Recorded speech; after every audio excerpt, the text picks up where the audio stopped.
Hi guys, and welcome back to my channel. My name is Marissa and I'm a flight attendant for a major US airline.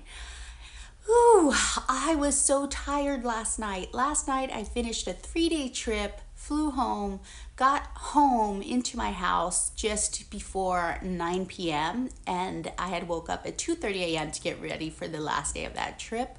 And I got to sleep in my own bed, but this evening I'm starting another 3-day trip. So they're back-to-back 3-day trips. After this, I have a chunk of days off, which I'm looking forward to. But yeah, I just had enough time last night to sleep in my own bed, have a good solid 8 hours of sleep, shower in my own shower, get my hair dried and done again, and repack and pull a new uniform, iron it, and all of that. So today is a pretty easy day. So I'll have to commute from Orlando to Miami, and then I will start my trip in Miami later on this evening, and I will be flying from Miami to Houston. So come with me on this adventure and let's see what it has in store for us. There's always adventure in everything. It's just how you perceive things. So let's go on this adventure. I'm all packed up and ready to go. I could not forget to pack my guilty pleasure, Nerds Gummy Clusters. This is my little, at night, when I'm in the hotel and I want a little snack, that has been my go-to lately. Pop a couple of those in my mouth and I'm good for a while. Okay, now to drive to the airport and fly to work.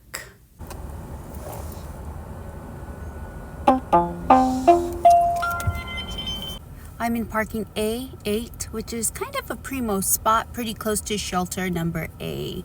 Now, I am saying this in this video just in case I forget. I will rewind and watch this. Good old shelter A. Means I get on the bus first as opposed to the other stops, and I get off first as opposed to the other stops. But sometimes it's not very easy to get shelter A because this parking lot can get pretty crowded.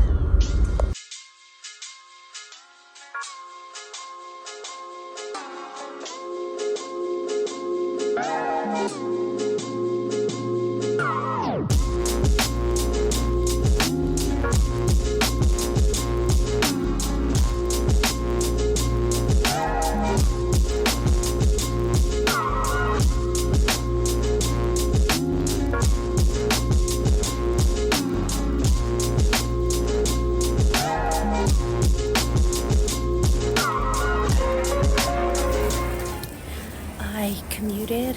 Now I'm in Miami. I'm walking to my gate E5. I landed in the D gate, but now heading to E5 about an hour ahead of time. I'll go ahead and sit there and just wait.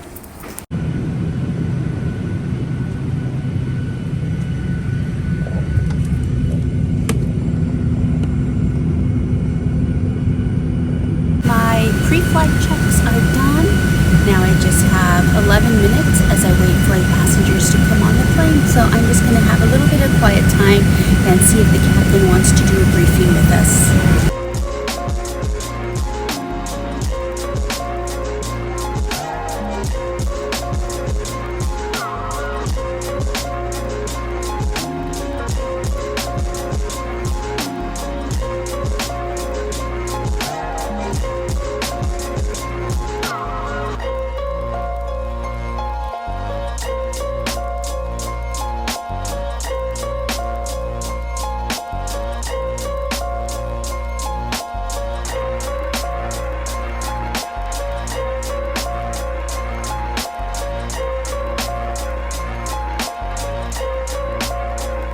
Okay, it is 1:11 a.m. and I just made it into the hotel in Houston. You know, I'm feeling better, except this ear just got plugged again, so I don't know what's going on with that. But I don't feel sick anymore. I feel fine, but I don't know, there's something lingering because this ear is now plugged once again. That was the longest sign in to get our keys.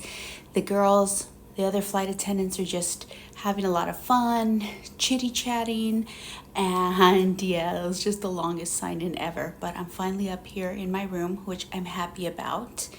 When I made it into Miami, I had about an hour and a half and I had not eaten dinner, so I went to a restaurant where they have an employee menu and I ordered a chicken Caesar salad and it was so good. It had shaved Parmesan, the lettuce was fresh, croutons were tasty, nice and crunchy, and the chicken was grilled to perfection. So I ate half of the salad and I have the other half of the salad here. I'm going to have that for dinner. I'll do a room tour and then I will do my little debrief. It's not going to be very long because this was just a one-leg trip, so not a whole lot to report. Today I'm flight attendant number 4. Sometimes they call that the princess position because it's probably, you don't have to stand in the front like the 1 or the 3 and greet everyone, but you do have to stand in the middle of the cabin and kind of help passengers get situated. And then you brief the overwing exits. But they call it the princess position because it kind of has a reputation of being the easiest position, I guess. But you know what? Right now it's my favorite position. So let me do a room tour and then I'll do my debrief. So here we have the front door and some, looks like Texan rope art.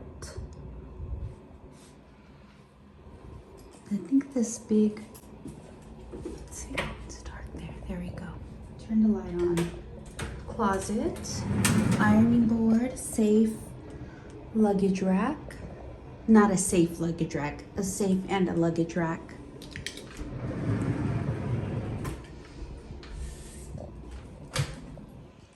Bathroom. I haven't tried those shampoos or body wash. Aromatherapy Associates of London. Okay, face wipes, that's nice. A vanity kit. A full-length mirror.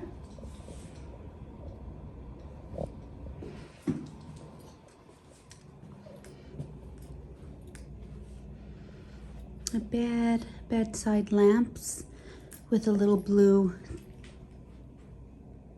color on the top. A sofa. A little desk. A big tall lamp. And then let's see if there's a view of anything. No, not much of a view. A little bit of downtown. It took about 30 minutes to get from the airport here. I can't seem to stop yawning. I'm trying not to yawn, but I think it's late. Oh, you know what? I didn't write down all of my notes, so hang on. Let me update my notes real quick. Okay, so what happens is if I don't have, if I don't have access to my little notebook and pen, then I will write the note in like the little notepad in the iPhone, and then I'll copy it on here so then I could talk about it because I use my phone to film. So boarding started off with an aisle chair, and I talked about aisle chairs in the last video. Aisle chairs are people, that need a wheelchair but are immobile, like they don't have enough mobility to walk from the boarding door down the aisle. They need assistance all the way to their physical chair. So boarding started with an aisle chair. Boarding was a little bit chaotic, so as a number 4, I stand in the middle of like main cabin and I just keep an eye that things are flowing, you know. We ask kindly. The number 1 will usually make a PA and ask kindly for people to kindly step into their rows to allow others in line to move past. That helps expedite the boarding process. So if someone is kind of blocking the row, I'll ask kindly if they could step to the side to allow others to pass. But I can't be everywhere all at once. Eventually, I'm the one that gets blocked in somewhere. But it just seemed like boarding was very chaotic and it took a long time. We did leave on time, but it just, I don't know, it just had like a chaos vibe going to it. So I did write down chaotic boarding. And it always seems like I'm standing in the row that someone needs to get into. Like normally to begin with, I'll position myself at the exit row because it's kind of more towards the front. And maybe the exit row passengers aren't going to get in on that quickly. But then eventually I get bumped out of those rows. I can't stand in there because passengers start filling up those. And then it seems after that, like whichever row I pick after that is like immediately the person comes. That's just my sort of luck with boarding. But it's inevitable, right? I'm going to be, especially since most of our flights are always full, I'm always going to be standing in someone's row. So that's just the nature of the game. We did our safety demo, and then we do compliance check after the safety demo. Compliance check is just making sure everyone is buckled in, making sure that the device holders are up, closed, because those can't be down for takeoff, making sure that tray tables are also up, and that there's no bags in the aisle, that they're properly tucked underneath all of the seats in front of them. So just making sure, that's our compliance check. I'm one of the flight attendants I'm flying with. She's actually one of the flight attendants that got injured with me when I got injured during turbulence going to Belize back in August. So she was like, your face looks familiar. And I said, your face looks familiar. She goes, we've flown somewhere together. I go, I know. I can't think of where it's been. I said, Belize. I said, we both got hurt together. We were both in the hospital right next to each other. They literally, in the Belize hospital, they had our 4 hospital beds all right next to each other with like a little curtain. So yeah, we were all in the hospital together there. So we just kind of like met up again. I hadn't seen her since then. She was out for a couple of months, like I was out 2.5 months. Arming the door. So today I'm flying on the Boeing 737. And so when we arm that door, arming the door means putting the slide in place in case of an emergency. An airplane like that airplane is way too tall to jump out. You'll get crazy hurt. So there's inflatable slides. So in order to put the slides, to arm the slides in place on the Boeing 737, there is something called a girt bar. So I think it's the bar that holds the slide. So it's pretty wide, and it's anchored in this little hook when it's not armed. Then when you arm it, you pop it out of the hooks, and then there are these little holders by the door, and you have to make sure that it gets affixed to that properly. So when you're arming the door, you start from the top. You put your little banner across the window on the door to show if someone's looking from the outside or someone, vice versa. That little orange flag across means that the door is armed, and then you pop your slide in the girt bar into the holding, and then your slide is armed. So on the Airbuses, it's very easy because it's just a button that you push that's kind of like, if you're as tall as me, kind of like eye level or a little bit lower than eye level. And to arm the door, it's just this little lever that you press in. And then to disarm it, it's a little lever that you pull out, so it's much easier. But on the Boeing, on the 737, you have to bend down and physically do that, and sometimes those girt bars are hard to like pop out, and you have to make sure you get it done right. Flight time was 2 hours and 22 minutes from Miami to Houston. It's cold here. It's like 40 some degrees outside, but it's also the middle of the night. I answered so many call lights on this trip. Like it seemed like every time I turned around, someone was ringing their call light, so the whole cabin's dark.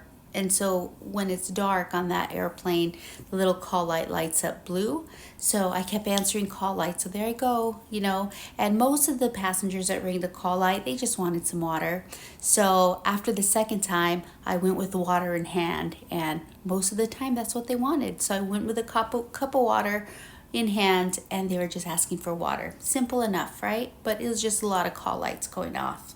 Maybe it's just a very dry cabin. Everyone was thirsty that time of night. But mostly everyone was sleeping because we didn't leave there until almost 11 p.m. Miami time.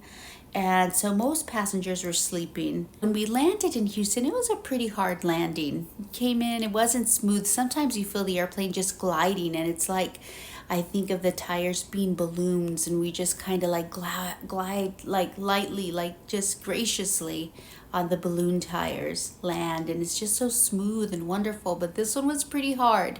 If those tires were balloons, they would have popped. Our tires didn't pop, but the landing was pretty hard, a little bit jarring. I don't know why that was. I wasn't doing the landing. I wasn't in the flight deck, but it was a little bit hard. We landed at 11:48 p.m. So we were on the ground at the airport at 11:48, but the airport was pretty far away from the hotel room. So by the time I actually got into my hotel, it was 1:11 a.m. So now it is 1:28 a.m. It is pretty late. This ear is plugged again. I don't know what. I keep doing the... Oh, it just popped a little bit. It's weird. Is that gross? I'm sorry if it is. I'm a little bit tired. What else? That's it. I think I'm going to eat my salad now. I'm going to wash up. I'm going to put pajamas on. Well, I'm going to wash up, put pajamas on, then eat my salad. That's the proper order. But I'm a little bit tired right now, guys, because it's late. So I'm going to end it here. Thank you for watching. If you watched this video, if you enjoyed it, please give me a thumbs up. And to see, oh, I didn't tell you about the most horrible thing that happened to me today. And it happened just at the end in the van on the way over here. I broke a nail. These are like the acrylic dip. So like the whole thing popped off and broke shorter. So it's time to get another manicure. Okay, so as I was saying, if you enjoyed this video, please give me a thumbs up. And to see more of my life as a flight attendant, if you have not yet subscribed, then please hit the subscribe button. Until next time, good night, guys. Adios. Bye-bye.